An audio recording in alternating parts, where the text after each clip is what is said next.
कि 50 साल 60 साल से जो ज़मीन जोत रहे हैं और उस ज़मीन पर किसी को एतराज़ नहीं है और वहाँ पर कोई दावा नहीं पेश कर रहा है तो उन्हीं को ज़मीन वो चढ़ेगा। आप राजधानी में अगर रह रहे हैं, जिस दिन सर्वे जाएगा तो सर्वे वाले को सूचना देना है कि हम फलाने दिन आपके यहाँ आपके गाँव में कैंप लगेगा, तो अपने बुलाइए पटीदार को। 11 कॉलम है, प्रपत्र 2 जो है उसमें फर्स्ट में क्या देना है भाई, तो रैयत का नाम और उसके जितने हिस्सेदार हैं। दूसरा में अस्थाई पता देना है।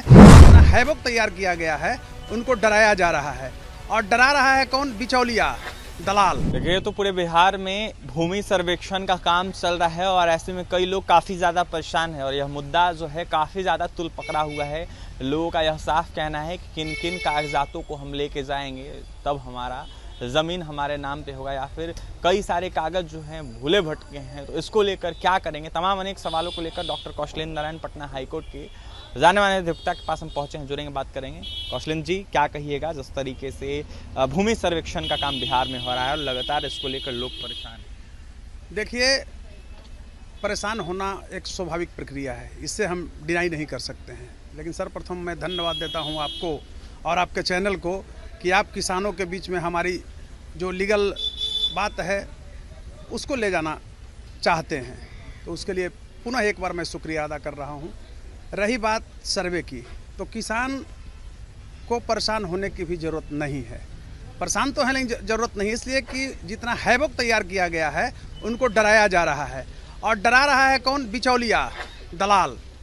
अभी मैं आपको बता दे रहा हूँ। देखिए, इसमें हम एक चीज़ किसान को भाइयों को बताना चाहूँगा कि प्रपत्र 2 और प्रपत्र 3 है।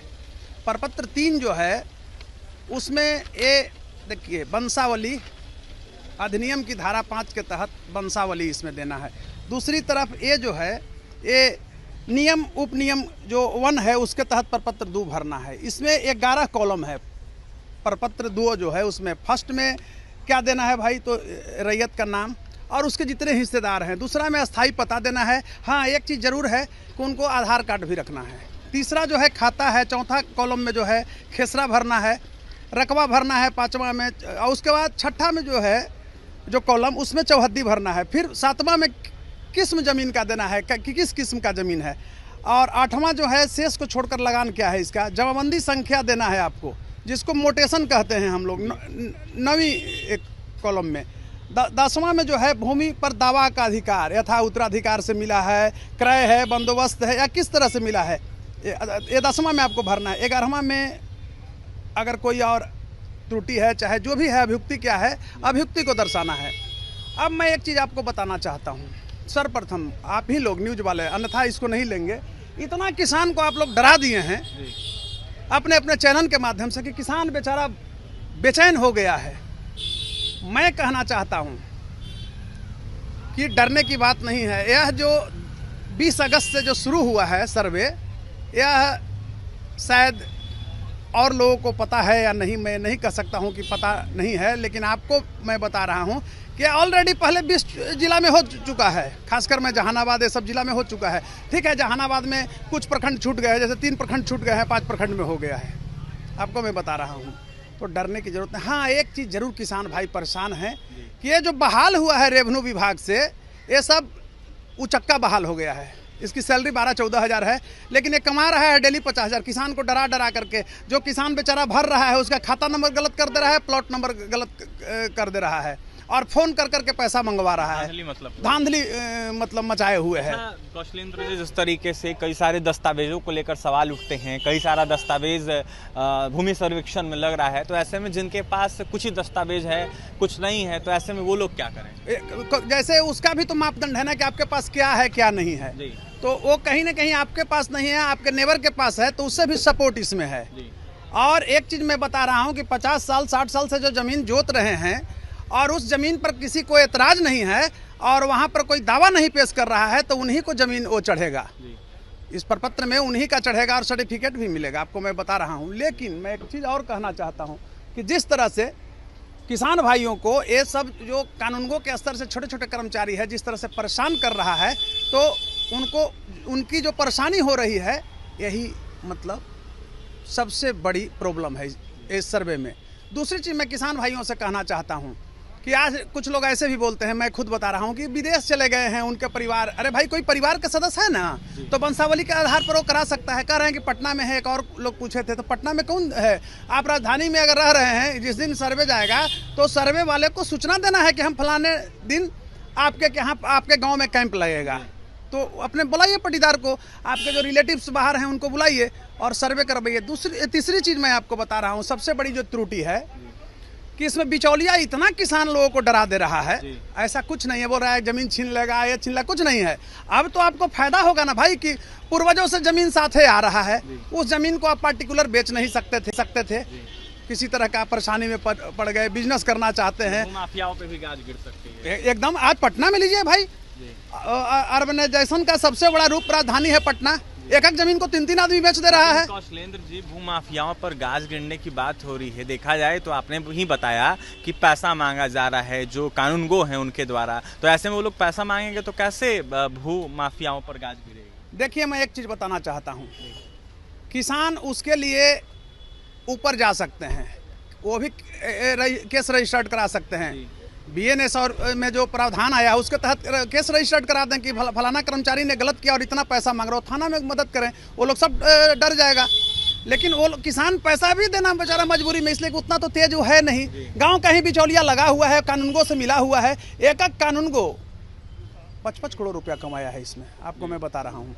दूसरी चीज़ मैं बता रहा हूँ, किसान भाइयों से एक मेरा अनुरोध है, खासकर रैयतों से, जमीन मालिकों से, कि आप जो है इंतजार मत कीजिए। जो चीज़ आप स्थानीय स्तर पर कर लेंगे, गांव में कर लेंगे, अगर वहाँ त्रुटि है तो आप कानूनगो के जो आंचलिक आपका ऑफिस है वहाँ जा सकते हैं।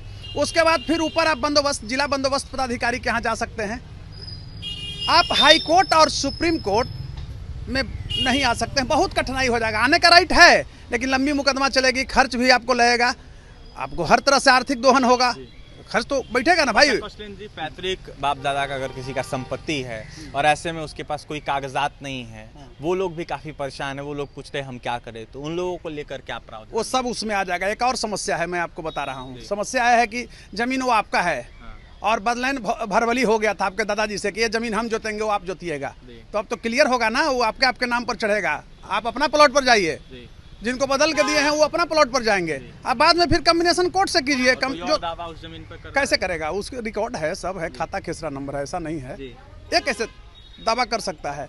तो यह मैं ये नहीं कह सकता हूं कि no good indication in coming future for farmer. ये माने बेस्ट इंडिकेशन है फार्मर के लिए, किसान के लिए, रैयतों के लिए। मतलब डरने की कोई बात नहीं। हाँ, एक चीज़ मैं कहना चाहूँगा, देखिए ये मामला सिविल का है लेकिन क्रिमिनल से मामले के आप जानते हैं कि हम अधिकतर केस देखते हैं, तो मैं स्पष्ट रूप से आपको कहना चाहूँगा कि अगर कोई भी बिचौलिया इस तरह से करता है, कोई भी मतलब कर्मचारी इस तरह के भाव रखता है कि आपका एक खत्म करके और पैसा मांगता है, तो आप कंप्लेंट थाना में भी दर्ज करा सकते हैं, क्रिमिनल केस भी उस पर कर सकते हैं, नहीं तो गांव वाले सामूहिक पकड़ के थाना को सुपुर्द कर दीजिए। कौशलेंद्र जी, लगातार जो बिहार के राजस्व एवं भूमि सुधार मंत्री है दिलीप जायसवाल, वो अपना बयान दे रहे हैं। कल हमारा ही सवाल था उनसे कि जिस तरीके से पैसा उगाही का खेल जारी है, राजस्व कर्मचारी जो बहाल किए गए हैं अनेकों जगहों पर, अनेकों जिलों में, वो पैसा मांग रहे हैं भूमि सर्वेक्षण के नाम पर। उन्होंने सीधे इस बात से कहीं ना कहीं नकारते हुए और साफ कहते हुए नजर आए कि ऐसा कुछ नहीं है, अगर भ्रष्टाचार जो है होगा तो फिर बैठने की जरूरत ही नहीं है हमें। ऐसे में वो सवाल उठा रहे, कह रहे हैं कि ऐसा कुछ नहीं है, सब कुछ एकदम सही से हो रहा है। देखिए, व्यक्तिगत मैं दिलीप जी का प्रशंसक रहा हूं, दिलीप जायसवाल जी का। मैं भी कभी छात्र राजनीति से आया हूं। दिलीप जायसवाल जी की ईमानदार छवि रही है, इसमें कहीं कोई दो मत न है। जनरल जो मिनिस्टर्स हैं सरकार में, उससे बहुत बेहतर मतलब एक मिनिस्टर हैं दिलीप जायसवाल जी, ईमानदारी के रूप में। लेकिन दिलीप जायसवाल जी से भी मेरा अनुरोध होगा कि आप जिस स्तर से देख रहे हैं उस स्तर से आपका कर्मचारी नहीं है। इसमें मतलब पैसा ले करके टेम्प्रोरी बेसिस पर सब बहाल है, पता ही नहीं 14,000 रुपया 12,000 उसको मिलता है और कमा रहा है डेली 50,000। तो इस पर भी आपको कानूनी कार्रवाई करने की ज़रूरत है। और देखिए, मैं बार बार आपको कहता हूँ, आप एक अच्छे पत्रकार हैं अभिषेक जी, तो मैं कहना चाहता हूँ कि बिहार में डायरेक्ट ऑब्जर्वेशन जो सिस्टम होता है यही नहीं है। डायरेक्ट ऑब्जर्वेशन सिस्टम जब तक नहीं लागू होगा तो भ्रष्टाचार नहीं रुकेगी। अभी मैं एक चीज़ और कह रहा हूँ आपको स्पष्ट रूप से, आज हम लोग के लिए सदमा का दिन भी है बिहार में कि RS भट्टी जैसा, राजविंदर सिंह भट्टी जैसा DGP एक कड़क आईपीएस अफसर को वर्तमान सरकार नीतीश की एक कुशासन की सरकार ने विवश कर दिया भागने के लिए। अभी 1-1.5 साल उनका नौकरी बच गया है। कुछ बेचारे बोले नहीं, क्रिमिनल्स लोग उनके नाम सुनकर के बिहार से भागते थे, लेकिन यह एक जातिवादी सरकार, खासकर मैं नीतीश कुमार को कह रहा हूँ कि एक जाति विशेष के अफसरों से उनको इतना तंग कराया कि वो यहाँ से भागे। यह बहुत बड़ा दुर्भाग्य है और आज काला दिवस है हम बिहारियों के लिए कि एक बेहतर से बेहतर पुलिसिंग करने वाला आईपीएस और बिहार छोड़कर चला गया। यह बहुत बड़ा दुर्भाग्य है। सवाल रहेगा आपसे, लगातार कई सारे लोगों का जो भरा हुआ फॉर्म होता है, जो हो रहा है भूमि सर्वेक्षण, इसको देखते हुए उसको रिजेक्ट कर दिया जाता है सीओ के द्वारा। डीसीएलआर के पास जाना पड़ता है, मामला है वकील के पास जाता है, कोर्ट में चलता है, तो इसको लेकर लोग क्या करें? देखिए, बहुत अच्छा शब्द आपने मेरे सामने रखा एक प्रश्न के रूप में। आपका प्रश्न है, उसका मैं उत्तर इस रूप में दे रहा हूं कि कोई भी सीओ और कोई भी बीडीओ, ये तो पहले से भी करप्ट थे, ऐसा मैं नहीं कर रहा हूं, लेकिन मैं जनरल बोल रहा हूं। एक भी सीओ और बीडीओ ईमानदार नहीं है, एक आप मंदिर में घुस करके कोई कहे।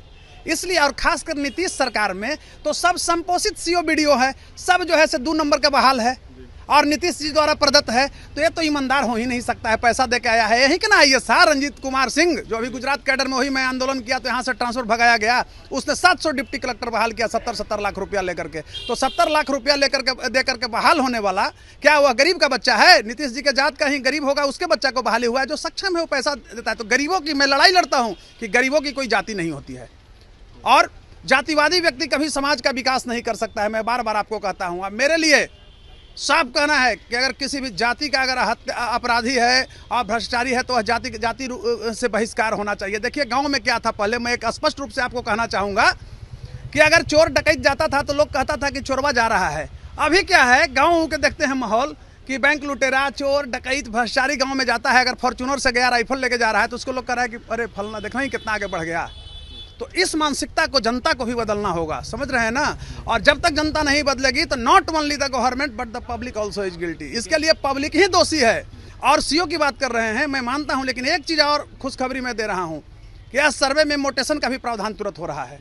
अब आपको फायदा क्या है कि सीओ बीडीओ जो आपको ठग रहे थे, पटना में एक सीओ पैसा लेता है 20-20 लाख रुपया, 25-25 लाख रुपया मोटेशन के लिए।